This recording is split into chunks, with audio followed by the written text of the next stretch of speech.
Mohon maaf izin bertanya Umi, hukum pernikahan Sayyidah Zainab dengan suaminya yang kafir itu bagaimana?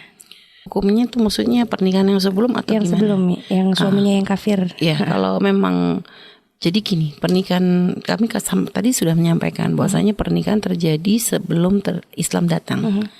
Dan ketika Islam datang, syariat kan tidak serta-merta turun secara sekaligus. Akan tapi bitadrij, perlahan-lahan gitu ya. Sehingga makanya Nabi ketika berangkat hijrah ke Madinah, beliau masih belum memisahkan Sayyidah Zainab dengan suaminya, karena mungkin memang syariat belum turun yang melarang seorang muslimah untuk menikah dengan seorang kafir. Baru setelah perang Badar ya, Nabi di situ meminta Sayyidah Zainab untuk kembali kepada Rasulullah, kepada suaminya, agar mengembalikan Sayyidah Zainab kepada ayahnya. Karena memang saat itu suaminya masih tidak beriman kan kita. Jadi pernikahan Islam seorang muslimah dengan seorang kafir adalah pernikahan yang tidak dibenarkan. Ya, jadi makanya tadi kami tekankan, jangan menjadikan kisah Sayyidah Zainab menjadi satu landasan atau dianggap sebagai dalil. Tuh lihat Rasulullah, Sayyidah Zainab aja nikah kok dengan seorang kafir. Oh, nggak bisa, kisahnya beda. Karena tadi kami katakan pernikahan terjadi sebelum Islam datang dan sebelum syariat turun.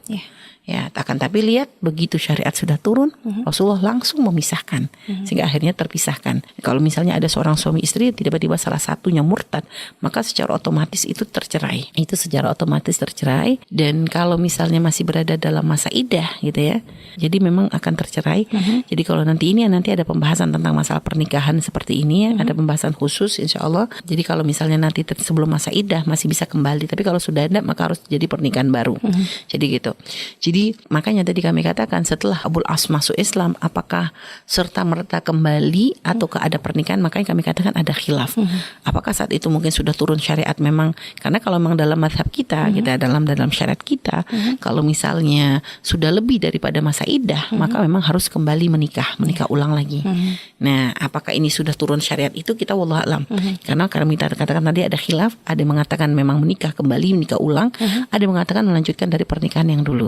Jadi seperti itu, wallahu a'lam bishawab.